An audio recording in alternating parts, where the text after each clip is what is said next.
பூஜ்ய ஸ்ரீ லாலாஜி மகராஜ் அவர்களது 153வது பிறந்த நாள் ஆண்டு விழாவை முன்னிட்டு வழங்கப்பட்ட அருள் செய்தி 2026 பிப்ரவரி 1, 2 மற்றும் 3 ஆகிய தேதிகளில் கண்கா சாந்திவனம்.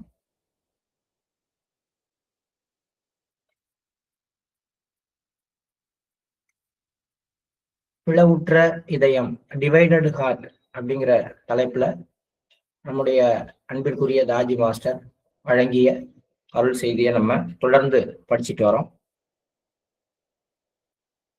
நேற்றைக்கு கடைசியாக படிக்கும் பொழுது நமக்குள்ளார இருக்கிற 2 ஓநாய்களை பற்றி மாஸ்டர் சொல்லியிருந்தார். ஒன்று அன்பு, கனிவு, இரக்கம், கருணை, உயர்ந்த ஒன்றுக்கான ஏக்கம் அவற்றோடு இருக்கிறது. இன்னொரு ஓநாய் ஒரு ஆசை, ஒரு கீழான விஷயங்களின் மீதான ஒரு ஈர்ப்பு, வஞ்சனை, இது போன்ற விஷயங்கள் புலனின்ப நாட்டங்களோட இருக்கு. இந்த 2 ஓநாய்கள்ல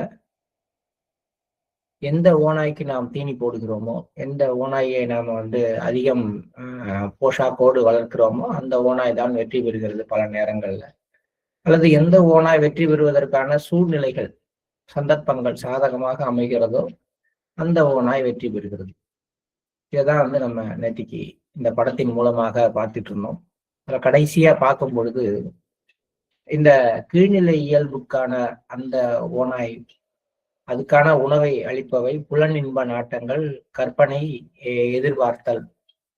அதை பற்றி தான் நம்ம கடைசியா, எப்ப எதிர்பார்ப்பு வருகிறதோ, எதிர்பார்ப்பு அப்படிங்கிற விஷயங்கள் ஒரு சாதாரண ஒரு வாழ்க்கையிலேயே நிறைய கீழ்நிலையான மனோபாவங்கள்னால்தான் வருகின்றது. ஏன்னு கேட்டா வேர்கள் எதுக்குள்ளார இருக்கு அப்படிங்கிறத நம்முடைய எதிர்பார்ப்புகள் உறுதி செய்யுது. இந்த 2 ஓநாய்களுக்கும் காரணமான வேர்கள் ஒரு பக்கம் ஆன்மீக நாட்டம், ஒரு நல்ல மதிப்பீடுகள், வாழ்வின் நல்ல மதிப்பீடுகள், அதுக்குள்ளார வேரோடி இருந்தா அதுக்கான ஒரு எதிர்பார்ப்புகள் இருக்கும். இன்னொரு பக்கம் ஆசை, ஒரு சுகத்தை அனுபவிக்கணும் அப்படிங்கிற ஒரு ஏக்கம், இதெல்லாம் இருந்து அதுக்குள்ளார வேர் ஓடி இருந்தா அதற்கான எதிர்பார்ப்புகள் நம்ம கிட்ட இருக்க போகுது. இது கொஞ்சம் டீட்டெயிலான விஷயம்தான். ஆனா நம்ம அதுக்குள்ளார நிறைய போக வேண்டியதில்லை. நம்ம மனதுல இருக்கக்கூடிய விஷயங்களை நம்ம பகுத்து ஆராயணும் அப்படின்னு நேற்றுக்கு நம்ம சொன்னோம். நம்ம நேற்றுக்கு எந்த ஓநாய்க்கு தீனி போட்டோம்?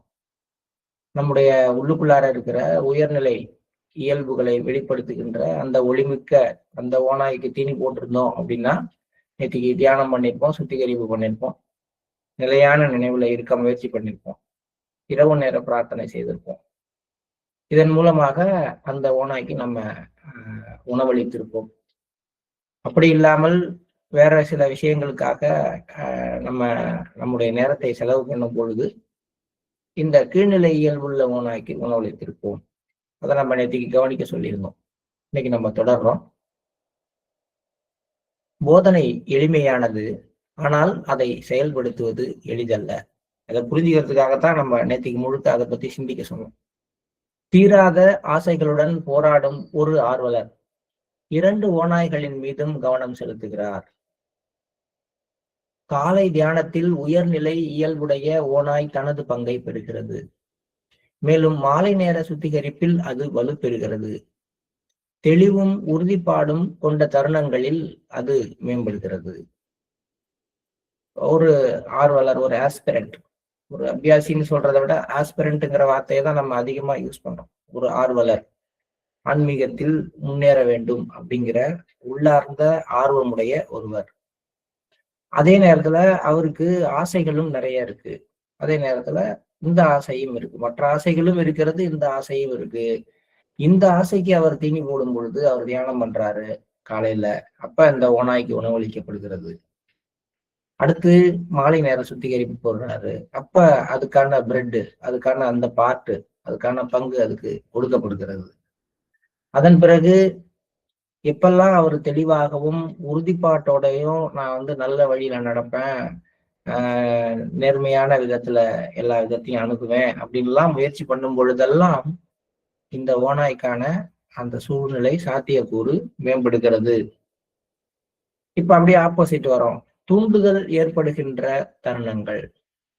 இந்த தூண்டுதல் ஏற்படுகின்ற தருணங்கள் அப்படிங்கிறத நம்ம எல்லா இடத்துலையும் அப்படியே அப்ளை பண்ணுவோம். எந்த ஒரு கீழ்நிலை மனோபாவத்துக்கான சின்ன ஒரு இம்பல்ஸ், ஒரு சின்ன தூண்டுதல் நமக்குள்ளார ஏற்படும் பொழுதும் உடனடியாக நாம அதுக்கு செவி சாய்க்கிறோம். அது குடும்பத்துல ஒரு சண்டை வர்றதுக்கு தேவையான தூண்டுதல் ரொம்ப பெருசாலாம் இருக்க வேண்டிய அவசியம் கிடையாது. சின்ன ஒரு வார்த்தை தூண்டுதலாக அமைது. அது மாதிரி ஒரு ஏதாவது ஒரு மதுவுக்கு அடிமையான ஒருவருக்கு, வேணவே வேணாம் இனிமே நான் தொடவே மாட்டேன்னு முடிவு பண்ண ஒருத்தருக்கு, அவருடைய நெடுநாளைய நண்பன் சொல்ற ஒரே ஒரு வார்த்தை, இன்னைக்கு மட்டும், ஒரு நாள் மட்டும் அப்படின்னு சொல்லும் போது அந்த ஒரு வார்த்தை, அந்த தூண்டுதல் போதுமானதாக இருக்கிறது. அவர் தடம் மாறுறது. தடம் மாறும் பொழுதெல்லாம் நமக்குள்ளார அந்த இம்பல்ஸை கிரியேட் பண்ணது பெரிய விஷயம், போதனைகள்லாம் கிடையாது. ஒரு சிறு தூண்டுதலாகத்தான் இருக்க முடியும். தூண்டுதல் ஏற்படுகின்ற தருணத்தில் புலன் இன்ப நாட்டங்கள், கற்பனை மற்றும் எதிர்பார்த்தலினால் கிட்டும் மகிழ்ச்சி. இதான் திரும்பி சொல்றார். நம்முடைய புலன்களுக்கு இன்பம் அனுபவிக்கிறது மேல இருக்கிற ஆர்வமும், நமக்குள்ளார இருக்கின்ற கற்பனையும் அல்லது எதிர்பார்த்தலினால் கிட்டுகின்ற மகிழ்ச்சியும், இப்படி நடந்துடும், அப்படி நடந்துடும், நான் இதுவாக போறேன், இத நான் முழுசா அனுபவிச்சு சந்தோஷமா இருக்க போறேன் அப்படின்னு எல்லாம் சொல்றது எல்லாமே இவற்றினால் தூண்டப்பட்டுள்ள கீழ்நிலை இயல்புடைய ஓனாய் அதன் பலத்துடன் அது மேலெழுகிறது.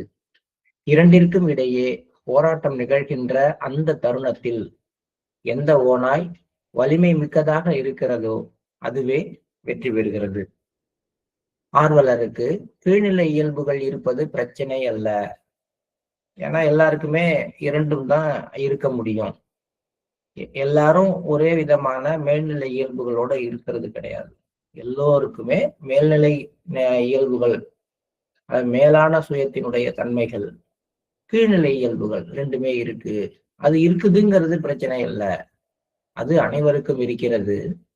பிரச்சனை என்னவெனில், இரண்டிற்கும் அளிக்கப்பட்ட கவனம் மிகவும் சமநிலையுடன் இருந்ததினால் இரண்டு ஓநாய்களும் உயிர்ப்புடனும் அதிக ஆற்றலுடனும் இருக்கின்றன. இந்த இடம் தான் நம்ம சரியா புரிஞ்சுக்கணும். சரியா புரிஞ்சு கொள்ள வேண்டிய இடம். எனக்குள்ளார இதெல்லாம் இல்லை அப்படின்னு சொல்றதுக்கு இல்லை. நான் எனக்குள்ளார இருக்கு, ரெண்டுமே இருக்கு.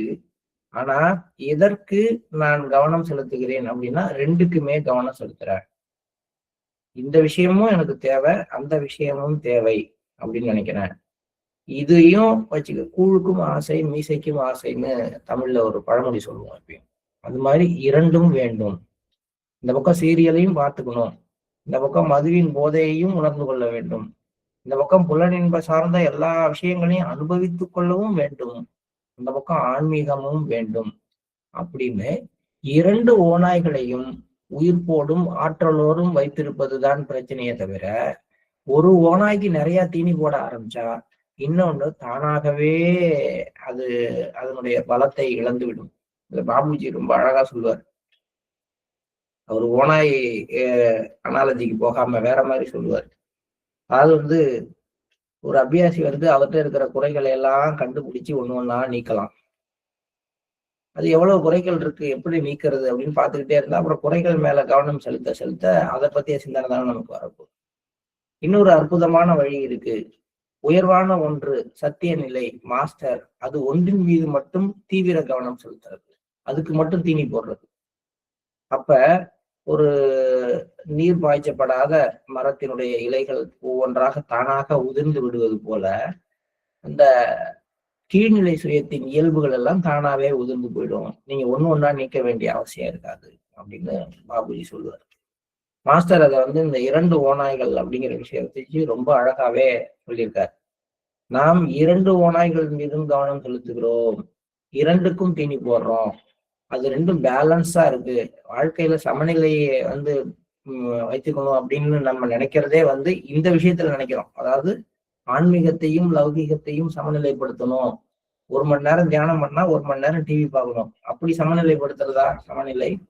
ஆனால் நம்முடைய உள்ளுணர்வு அப்படித்தான் இருக்கிறது. ரெண்டையும் சமநிலைப்படுத்துறதுக்கு முயற்சி பண்ணுது. எந்த ஒரு பக்கமும் பலவீனம் அடைய அனுமதிக்கப்படாததால் இந்த போராட்டம் தொடர்கிறது. அதனாலதான் போராட்டம் யாருக்குன்னா அபியாசிக்கு தான் இருக்கு. நிறைய நேரம் இது ரொம்ப விளையாட்டாவும் நம்ம சொல்லுவோம், கவனிக்கலாம். இது தியானம் பண்ணாதவங்க நிம்மதியா இருக்காங்க. அவங்களுக்கு எந்த போராட்டமும் கிடையாது, மனசுல போராட்டமே கிடையாது. அவன் அன்னன்னைக்கு வேலையை பார்க்கறான், நினைச்சா நல்லா போய் மாமிச உணவை, நல்ல சுவையான உணவை உண்ணுகிறார்கள், போதை வேணுமா போதை வஸ்துக்களை பயன்படுத்திக்கிறாங்க, எல்லா விஷயங்களையும் செஞ்சுட்டு நிம்மதியா இருக்காங்க. இன்னொரு பக்கம் மாஸ்டரை பார்த்தா அவரும் நிம்மதியா இருக்காரு, அவரு இது எதுலையும் கவலைப்படாம. இப்ப நம்ம பார்த்தோம்னா நம்மளால இதையும் விட்டு கொடுக்க முடியல, அவரையும் விட்டு கொடுக்க முடியல, தியானம் பண்ணாமலும் இருக்க முடியல, தியானம் பண்றதுக்காக இது எல்லாத்தையும் விட்டுடவும் முடியலன்னு போராடி கொண்டு இருக்கிறோம். எப்பயுமே நம்ம தான் தத்தளிக்கிறோம் அப்படின்றத நிறைய தடவை பார்க்குறோம். இது வெளியில இருக்கவங்க பரவாயில்ல, பேசாமலே இருந்திருக்கலாம் அப்படின்னு நிறைய நேரங்கள்ல நிறைய பேர் பேசுறதையும் நாமேவும் உணர்ந்திருக்கோம். அப்ப இது தப்பா அப்படின்னா இல்ல. ஒரு வளர்ச்சியில இந்த போராட்டம் ஒவ்வொரு நிலையிலையும் வரத்தான் போகுது. ஆனா இந்த வளர்ச்சியை சரியான திசையில கொண்டு போறதுக்கான எல்லா விதமான சாத்தியக்கூறுகளும் எனக்கு மட்டும்தான் இருக்கு, மாஸ்டருக்கு கிடையாது. ஏன் ஒரு மாஸ்டர்னு நமக்கு ஒருத்தர் இருக்கும் பொழுது இந்த மாதிரி போராட்டத்துல அவர் தலையிட்டு உடனே சரி பண்ணி விட்டுறக்கூடாதா அப்படிங்கிற கேள்வி நமக்கு இருக்கும். மாலை நேர சுத்திகரிப்பு மட்டுமே ஏன் போதுமானது அல்ல? அடுத்த விஷயத்துக்கு வர்றார். இப்ப இவ்வளவு ஆசைகளையும் இவ்வளவு கீழ்நிலை இயல்புகளையும் வைத்து கொண்டிருக்கிற ஒரு அபியாசிக்கு மாலை நேர சுத்திகரிப்பு பத்தாதா? அதை பண்ணிட்டு இருந்தா அவருடைய கீழ்நிலை இயல்புகள் சரியாயிடாதா அப்படின்னா, ஹார்ட்ஃபுல்னஸ் சுத்திகரிப்பு பயிற்சி திறன் மிக்கதுதான். ஆர்வலர் ஒவ்வொருவரும் மாலையில் கண்களை மூடி அமர்ந்து அன்றைய நாளின் சிக்கல்களும் மனமாசுகளும் பின்புறமாக வெளியேறுவதாக கற்பனை செய்வதுடன் தனக்கு முன்புறமாக உள் நுழையும் தெய்வீக ஒளியை பணிவுடன் ஏற்றுக்கொள்கிறார். அந்த வார்த்தைலாம் ரொம்ப முக்கியமான விஷயம். நம்ம அப்படிலாம் ஏற்றுக்கொள்வதே இல்லை. அதுக்கு ஆர்டர் போடுறோம், பின்னாடி எல்லாம் வெளில போகுது, தெய்வீக ஒளி உள்ள நுழையட்டும், நுழையுது அப்படின்னு. உள்ள நுழையிற அந்த அந்த உணர்வு வரும்பொழுதே மிகுந்த பணிவோடு என்னுடைய பாத்திரம் தூய்மையாக இருக்கிறது, நீ எனக்குள்ளார நிரம்புன்ற அந்த பணிவோட அதை ஏத்துக்கணுங்கிற அந்த ஒரு மனோபாவம் சுத்திகரிப்பினுடைய இறுதியில அவசியமாக தேவைப்படுகிறது. இது எவ்வளவு அழகா மாஸ்டர் பின்புறமா அப்படி ஒரு ஓரமா சொல்லிட்டு போயிடுறாரு. ஆனா நம்ம நினைச்சு பார்ப்போம், நம்ம என்னைக்காவது சுத்திகரிப்பு முடிஞ்ச உடனே ரொம்ப பணிவோட அந்த தெய்வீக ஒளி எனக்குள்ளார இறங்கட்டும் அப்படின்னு நினைச்சிருக்கோமா? ரொம்ப ரேரா இருக்கும். அது தானா உருவாயிருக்கும் என்னைக்காவது. அதை கூட நம்ம கவனிக்காம தான் இருந்திருக்கோம். ஆனா உண்மை எப்படின்னா, எந்த அளவுக்கு மனோபலத்தை உபயோகித்து எல்லாவற்றையும் வெளியில தள்ளுறோமோ அதுல மனோபலத்தையும் நம்முடைய உறுதிப்பாட்டையும் காட்டுற நம்ம அந்த இதய பகுதி தூய்மை ஆயிடுச்சு அப்படின்னு நினைக்கும் பொழுதே மாஸ்டர் அல்லது அந்த ஒரு சோர்ஸ் கிட்ட இருந்து பணிவோடு அங்க வர்ற அந்த தெய்வீக பிரவாகத்தை உள்ள ஏற்க தயாராக வேண்டும். அது ரொம்ப அழகா இந்த விஷயம் சொல்லப்பட்டிருக்கீங்க. சிக்கல்களும் மன மாசுகளும் பின்புறமாக வெளியேறுவதாக கற்பனை செய்வதுடன் தனக்கு முன்புறமாக உள்நுழையும் தெய்வீக ஒளியை பணிவுடன் ஏற்றுக்கொள்கிறார்.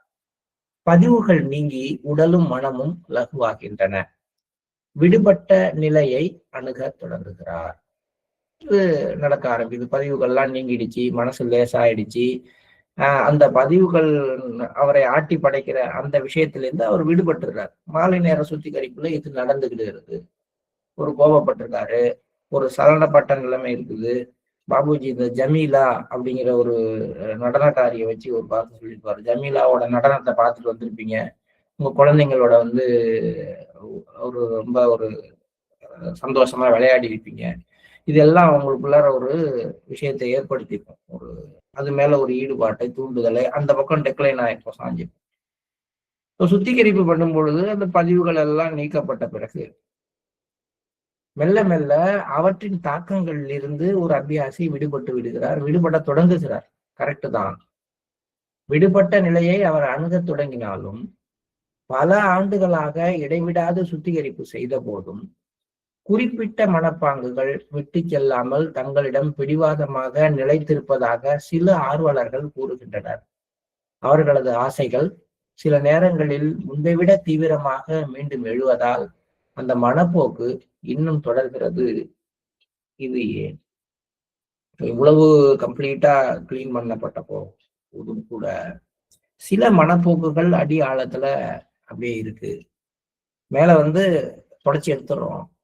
பட் அதுக்கான சூழ்நிலை வரும் பொழுது முன்பை விட தீவிரமாக அதே விஷயத்துல ஈடுபடுற ஆர்வலர்கள் இருக்காங்க. சீட்டாட்டம், எனக்கு தெரிஞ்சு இந்த மாதிரி விஷயங்கள்ல ஈடுபடுற ஆர்வலர்கள், அல்லது ஏற்கனவே ஒரு ஏதோ ஒரு ஒரு பிசினஸ்ல ரொம்ப ஈடுபாட்டோட இருந்து அதுலயே உழண்டு இதெல்லாம் விட்டுட்டு நல்லா வரணும் அப்படின்னு நினைச்சு வந்த ஒருத்தர் திரும்பி ஒரு குறிப்பிட்ட காலத்துக்கு அப்புறம் அதே விஷயத்த இன்னும் தீவிரமா போய் பிசினஸ்லயே ஈடுபட்டு இன்னும் உழல ஆரம்பிக்கிறத பாக்குறோம்.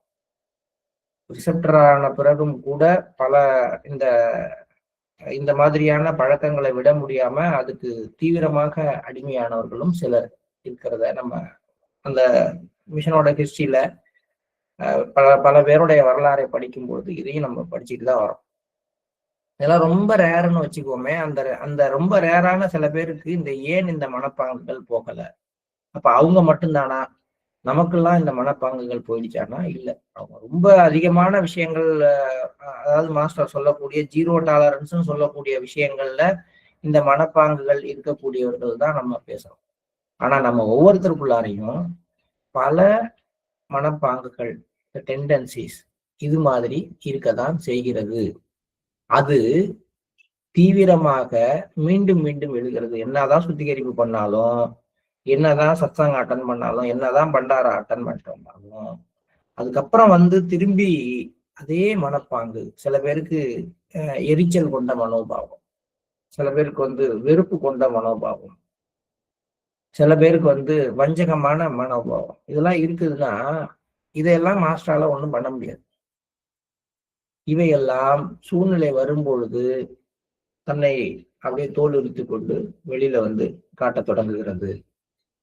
இது ஏனெனில் சுத்திகரிப்பு செயல்முறை இதயம் எதை விடுவிக்க விரும்புகிறதோ அதை மட்டுமே நீக்குகிறது. ரொம்ப ரொம்ப ரொம்ப அவசியம். இது நாங்க இந்த முறை கார்ல போகும் பொழுது என்னோட பயணம் செய்த இன்னொரு சகோதரர் இந்த கேள்வியை கேட்கும்போது இதுதான் நம்ம டீட்டெயிலா பேசியிருப்போம். ஆக்சுவலா என்னதான் சுத்திகரிப்பு பண்ணாலும் உள்மனம் விரும்புகின்ற ஒன்றை நாம் சுத்தம் செய்வது இல்லை. எனக்கு தெரிந்த ஒருவர் இருக்கிறாரு, என்னோட உறவினர்ல ஒருத்தர் இருக்கார். வீடு சுத்தம் பண்றோம் பொங்கலுக்கு இல்ல மற்ற நேரத்துக்கு அப்படின்னா அவரை கூட்டிட்டு அவர் வீட்டுல இல்லாதப்பதான் சுத்தம் பண்ணுவோம். அவர் இருக்கும்பொழுது சுத்தம் பண்ணா என்ன பண்ணுவாருன்னா, நாங்க வெளியில கொண்டு வைக்கிறதுல இது தேவை அது தேவை அது தேவைன்னு திரும்பி கொண்டு உள்ள வச்சுக்குவார். கடைசியில பார்த்தா திரும்பி அதே குப்பை வீட்லயே இருக்கும். இந்த பழைய பழைய பொருள்கள், உடைஞ்சி போன பொருள், இது எல்லாத்தையும் சேகரித்து வைக்கிற பழக்கம் உள்ளவர். எந்த ஒரு சின்ன ஒரு ஸ்க்ரூலேருந்து ஆரம்பிச்சு எந்த ஒன்றையும் விட மாட்டார். எல்லாத்தையும் எடுத்து போட்டு வைப்பாரு. இது தேவைப்படும். அவர் வீட்டுல இல்லாத 2 நாள் வெளியூர் போறப்பதான் நாங்க என்ன பண்ண முடியும்னா வீட்டை கடகடன்னு சுத்தம் பண்ணி எல்லாத்தையும் தூக்கி வெயிட்டுக்கு போட்டு முடிச்சிருவோம். அப்படி இல்லைன்னா அவர் என்ன பண்ணுவார்னா, அவரும் சுத்தம் தான் பண்ணுவார். என்ன பண்ணுவார்னா அந்த பழசெல்லாம் எடுத்து தொடச்சிட்டு திரும்பி உள்ள வச்சு அதை எடுத்து அடுக்கி வச்சிருவார். நம்மளும் அது மாதிரிதான் இருக்கிறோம். நம்ம சுத்திகரிப்பு பண்றோம் அப்படின்னாலும் ஆள் மனசுல இது தேவைன்னு சில விஷயத்த நம்ம விரும்புறோம். இது இருந்தாதான் நான் எக்ஸிஸ்ட் ஆக முடியும், இது இல்லைன்னா கோபம் இல்லைன்னா நம்ம எல்லாரும் சாப்பிட்டு போயிடுவாங்க அப்படின்னு சொல்றதும், இந்த மாதிரி சின்ன சின்ன விஷயங்கள் இயற்கை கொடுத்த விஷயங்க. ஒரு செக்ஸுவல் டிசைர்ங்கிறது இயற்கை கொடுத்ததுங்க. அது இல்லாம ஒரு மனுஷன் எப்படிங்க இருக்க முடியும் அப்படின்னும், இது கூட அந்த ஒரு ஒரு நகைச்சுவை படத்துல ஒரு நகைச்சுவை காட்சியில சொல்லுவாரு, நீ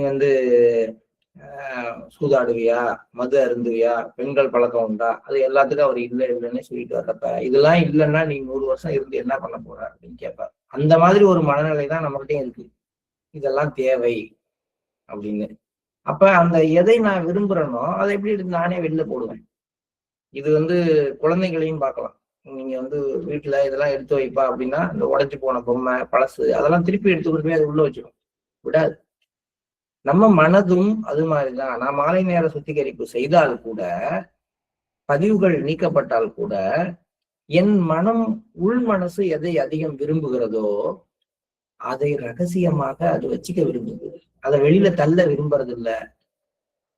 அதை விரும்பாததுனாலயே என்ன பண்ணுதுன்னா பத்திரமாக இருக்கு. நம்ம சுத்திகரிப்பினுடைய ஒரு சூட்சுமம் இது. ஆழ்மன விருப்பத்தை நாமளாவே எடுத்துவிட முடியாது. ஒரு மனப்பாங்கு ரகசியமாக பாதுகாத்து வளர்க்கப்படும் பொழுது ஆழ்மனதோட ஒரு பகுதி மறைமுகமாக அதை பற்றி கொண்டிருக்கும் பொழுது சுத்திகரிப்பு செயல்பாட்டில் எதிர்ப்பு ஏற்படுகிறது. நமக்கு தெரியறது இல்லை. அந்த எதிர்ப்பு 2-3 விதமா ஏற்படும். எப்படின்னு பார்த்தோம்னா, அதுக்கு சாரிஜி ஒரு அழகான ஒரு எடுத்துக்காட்டு சொல்லுவார். என்கிட்ட ஒரு புதிதாக திருமணமான ஒருத்தர் வந்தாரு. அவர் சுத்திகரிப்பை பத்தி சொல்லும் பொழுது அவர்கிட்ட பேசிட்டு இருக்கும்போது அவரு இப்படி சொன்னாரு, உலகத்துல இருக்கிற எல்லாரும் என்னுடைய சகோதர சகோதரிகள், எல்லாரையும் நான் அப்படி ஒரு மனப்பான்மையோட பாக்குறேன், என் மனைவியை தவிர அப்படின்னு சொல்லிக்க அவர் விரும்புவாரு அப்படின்னு.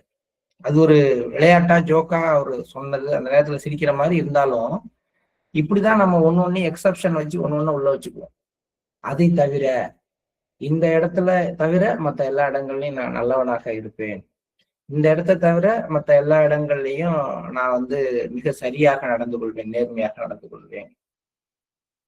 இந்த இடத்தை தவிர மற்ற எந்த இடத்துலயும் நான் லஞ்சம் வாங்க மாட்டேன்.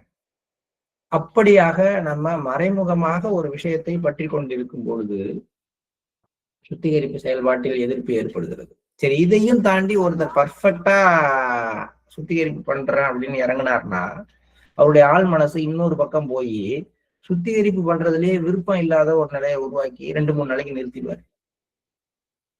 ஒரு 2 நாளைக்கு ஒரு 5 நாளைக்கு புள்ளி சுத்திகரிப்பை தெளிவா பண்ண பிறகு அவருக்கு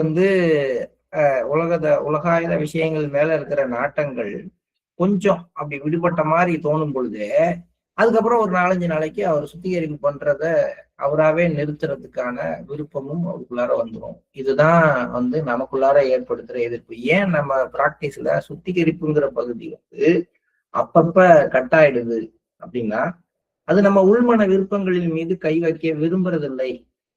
அது நம்ம உள்மனசு அதை அனுமதிக்கிறது இல்லை. அதை தாண்டி கை வச்சோம்னா அது 2 நாள்ல அதுவாவே அதுக்கு கொடுக்குற எனர்ஜியை கட் பண்ணிக்க பாக்குது. என்னையவே நீ வெளில தூக்கி போட பாக்குறியா? உனக்கு எனர்ஜி கிடையாது. எனக்கு ஆசையான ஒன்னை எடுத்து போட பாக்குறியா? நான் உன்னை உள்ள விட மாட்டேன், இந்த வேலையை செய்ய விட மாட்டேன்னு அது தடுக்குது. இதெல்லாம் நமக்கு தெரியாது, மேம்போக்கா தெரியாது. ஆனா அது வேற விதமாக அது வெளிப்படும். ஆமா, டெய்லி தான் பண்ணிட்டு இருக்கோம், இன்னைக்கு ஒரு நாள் பண்ணலன்னா என்ன, இன்னைக்கு ஒரு நாள் தள்ளி போட்டா என்ன? இதெல்லாம் எங்கேருந்து வருதுன்னு கேட்டா ஆழ்மன விருப்பங்களை அது விடுபடாததுக்கு கூடாத ஒரு காரணத்தினால வருது. பார்க்கும்போது நான் சொல்லும் பொழுது உங்களுக்கு 2க்கும் சம்பந்தம் இல்லாத மாதிரி தெரியும் இல்லையா?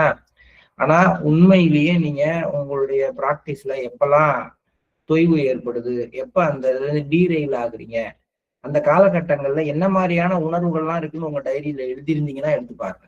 இல்லைன்னா இன்னுமே கவனிச்சு பாருங்களேன்.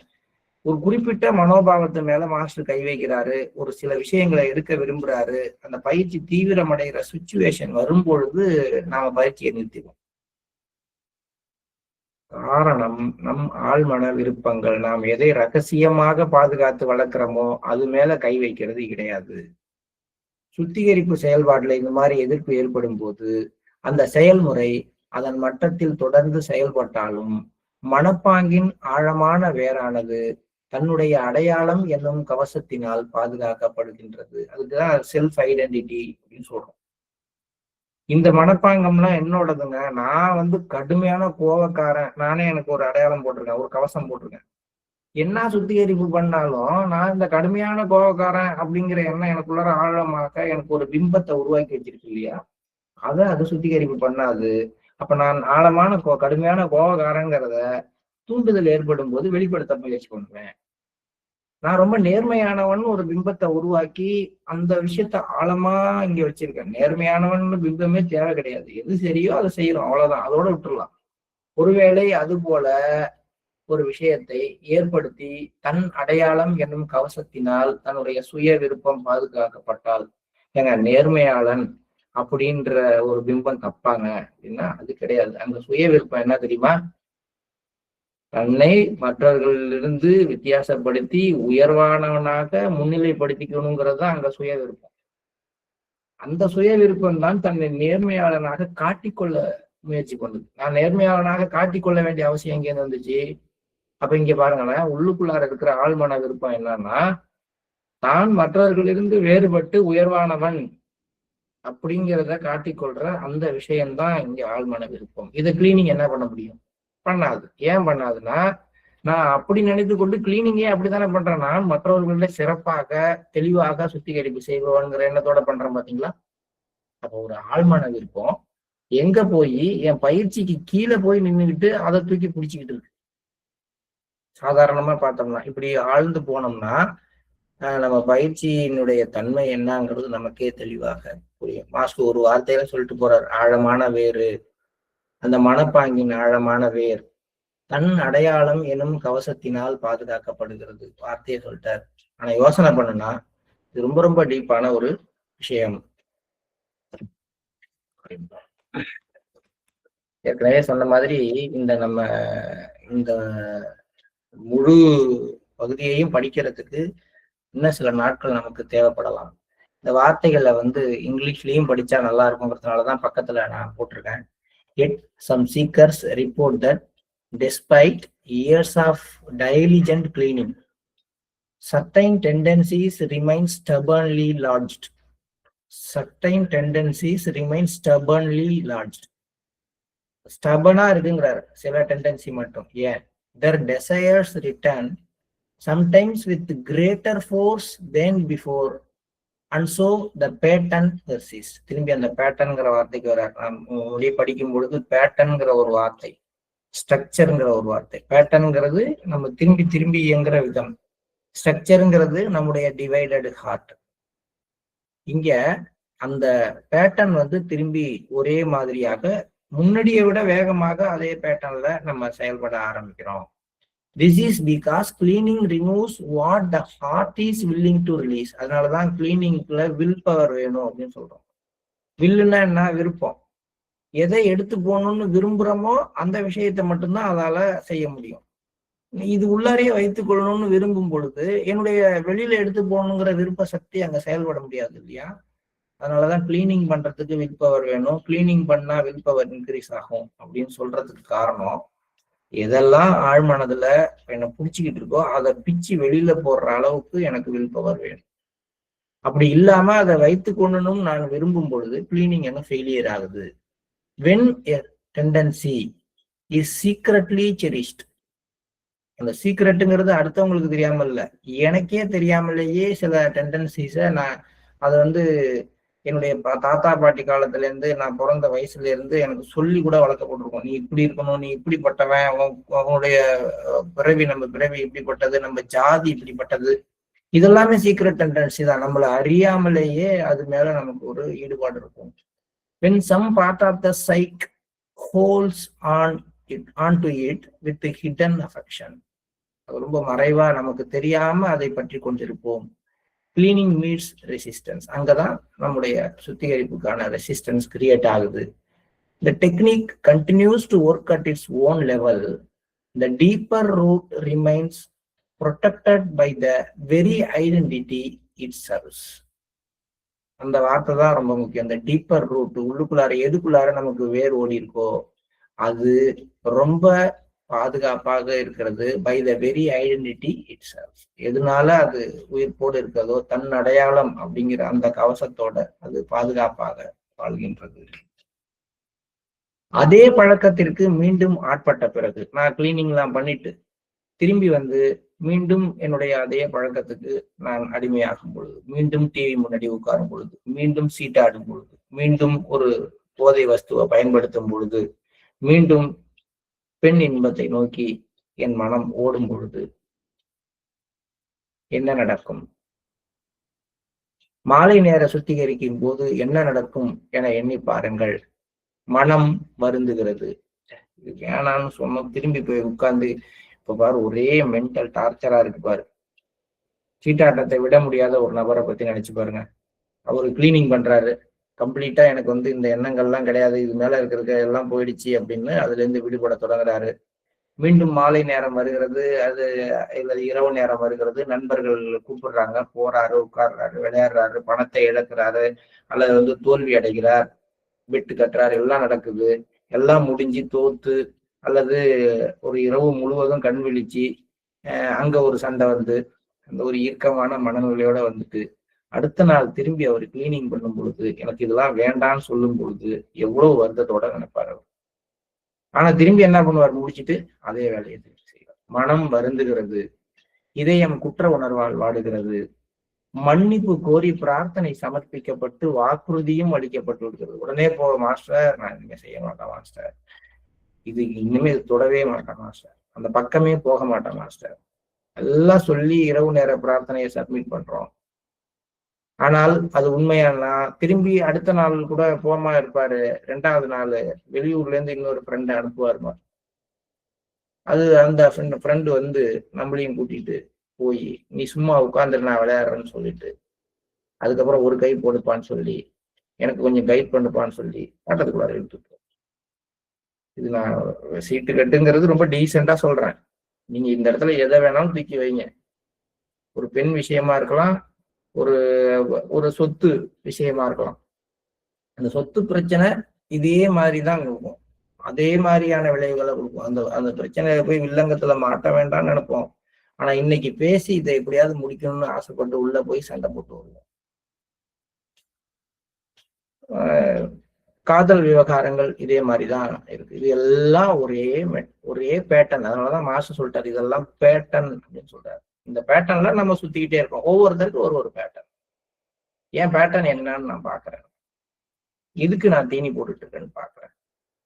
நான் காலையில சுத்திகரிப்பு, காலம்பரை தியானம் பண்றேன், மாலையில சுத்திகரிப்பு பண்ணி அதுல இந்த மாதிரி பேட்டர்னுடைய பாதிப்புகள் இதெல்லாம் விடுபடுறேன். ஆனா திரும்பியும் போய் அதே தவிர செய்யறேன். செஞ்சுட்டு இரவுல வாசத்தை உறுதியும் சொல்றேன் இனிமே செய்ய மாட்டேன்னு. ஆனால் அந்த இரவு நேர பிரார்த்தனையில நான் மாஸ்டருக்கு வழங்குகின்ற உறுதி எத்தகையது, ரொம்பவும் உண்மையானதா, நம்ம உண்மையாவே அந்த உறுதிப்பாட்டை கொடுக்குறோமா, குடிச்சிட்டு வர்ற ஒரு கணவன் மனைவிட்ட கொடுக்குற உறுதிமா, சத்தியமா நாளையில இருந்து தொடவே மாட்டேன் அப்படின்னு சொல்றாங்க. அதுக்கும் நம்ம ராத்திரி மாஸ்டர் என்ன எல்லாத்தையும் எடுத்துருங்க, இன்னுமே நான் இது போன்ற செய்யவே மாட்டேன் அப்படின்னு சொல்றதுக்கும் ரொம்ப பெரிய வேறுபாடு ஏதாவது இருக்கா அப்படின்னா இல்லை. ஏன்னா நம்மளும் அதை திருப்பி செய்கிறோம். ஆனா அதுக்கு காரணம் சொல்லிக்கிறோம். நான் சரியாதான் இருந்தேன், இந்த சூழ்நிலை வந்தா இது செய்யாம என்ன பண்ண முடியும்னு ஒரு காரணம் சொல்லிக் கொள்கிறேன். அந்த குடிகாரம் அதே காரணம் தான் சொல்றேன். வேணான்னு தான் நினைச்சேன், என் பாஸ் என்ன கண்ணா பண்ணான்னு திட்டாரு, அப்புறம் கோபத்துல நான் என்ன பண்ண முடியும், மனசு வெறுத்து போய் குடிச்சிட்டேன். இங்க எல்லாமே போதை தான். நாம இப்படி இருக்கோம், அவங்க இப்படி இருக்கிறாங்க. நம்முடைய ஒரு எக்ஸாகரேட்டட் வடிவமாகத்தான் குடிகாரர்கள்லாம் இருக்கிறாங்க. நம்மளும் நம்ம மாஸ்டருக்கு கொடுக்குற குடிகாரன் மனைவிக்கு கொடுக்குற வாக்குறுதியை எப்படி மீறுகிறானோ அடுத்த நாள் அப்படிதான் நம்ம ஒவ்வொரு நாள் இரவு பிரார்த்தனையில மாஸ்டர் கொடுக்குற வாக்குறுதியை பல நேரங்கள்ல நம்மை அறியாமல் மீறுகிறோம். சில நேரங்கள்ல மீறி விட்டு அதை நியாயப்படுத்தி கொண்டு இருக்கிறோம். காரணம், நம்ம அந்த பிரார்த்தனையையும் முழுமையான இதயத்தோடு செய்யவில்லை. முதல்ல சொல்லிட்டாரு, தியானம், நீங்க தியானம் பண்றதை பத்தி அவர் பெருசா தொடல. தியானத்துல முழுமையான இதயத்தோடு தியானம் செய்தல், அறகுறை இதயத்தோடு தியானம் செய்தல்லாம் சொல்லல. ஏன்னா அந்த நேரத்துல நம்ம மாஸ்டர்கிட்ட ஒப்படைக்கணும்னு முயற்சி பண்றோம், அதோட அது முடிஞ்சு போகுது. கிளீனிங்க்கு வரும்பொழுது என்ன சொல்றாரு, நீங்க என்ன கிளீனிங் பண்ணாலும் it is not effective. Because நமக்குன்னு ஒரு ஆழ்மன விருப்பம் இருந்தால் அதன் மீது மாலை நேர சுத்திகரிப்பு செயல்படாது. மீறியும் தொடர்ந்து செய்யப்பட்டு நீங்கள் விடுபட்டாலும் சரியான சூழ்நிலை வரும்பொழுது முன்பை விட வேகமாக உங்களுக்குள்ள இருக்கிற பேட்டர்ன் ஒர்க் பண்ண ஆரம்பிக்குது. அதனால கிளீனிங் இஸ் நாட் எனஃப், சஃபைஸ் அப்படிங்கிறார். அதுக்கு அடுத்தது, அப்படியே கிளீனிங்ல நான் தப்பு பண்ணிட்டு அதுக்கப்புறம் ஏதாவது தப்பு பண்ணாலும் அப்ப ஏற்படுற குற்ற உணர்வை நீக்கிக்கிறதுக்கு வழி இருக்கு, இரவு நேர பிரார்த்தனை பண்ணலாம். ஆனா அதனாலையும் விடுபட முடியாது. ஏன்னா நம்மால் முழுமையான இதயத்தோடு அதையாவது செய்ய முடியுதானா? இல்லை. அங்கேயும் நம்ம இதயம் 2ஆதான் நிக்குது அப்படின்னு சொல்றாரு. ஒரு நாளைக்கு 2 பக்கம் படிக்க முடியாத அளவுக்கு ஒரு பெரிய விஷயமாக மாஸ்டர் பேசியிருக்காரு. கூடிய விரைவில் இதை முழுசா படிச்சு முடிக்கிறதுக்கான ஒரு வாய்ப்பு மாஸ்டர் கொடுக்கட்டும். நம்ம இன்னைக்கு அந்த சுத்திகரிப்பு அப்படிங்கிற விஷயத்து மேல எப்படி ஒரு நம்மளுடைய கவனம் இருக்கு, நிறைய விஷயங்கள் சொல்லியிருக்காரு. அது 2 முக்கியமான விஷயம். ஒண்ணு சுத்திகரிப்பு முடிந்த பிறகு உள் நுழைகின்ற அந்த தெய்வீக சாராம்சத்தை பணிவோடு ஏற்றுக்கொள்கின்ற மனோபாவம். இது ரொம்ப மைனூட்டான விஷயம். இன்னொன்னு ரொம்பவும் ஆழமான நம்ம பிலாசபியோட பேசவை போல தொட வேண்டிய விஷயம். உங்கள் ஆழ்மனம் விரும்பும் விஷயத்தை உங்கள் சுத்திகரிப்பு பயிற்சி எடுப்பதில்லை. 3வது விஷயம், கண் அடையாளம் என்கின்ற கவசத்தின் மூலமாக ஆழ்மன விருப்பங்கள் பாதுகாக்கப்படுது. ரொம்ப ரொம்ப ரொம்ப ரொம்ப சூட்சுமமான சைக்கலாஜிக்கல் ஃபேக்டர்ஸ். இதை அசை போட்டு பார்ப்போம். இதை புரிந்து கொண்டால் நம்முடைய பயிற்சியின் தன்மை, தரம் மேம்பட வாய்ப்புண்டு. இப்ப நம்ம காலை நேர தியானத்திற்கு செல்லலாம். Please start meditation.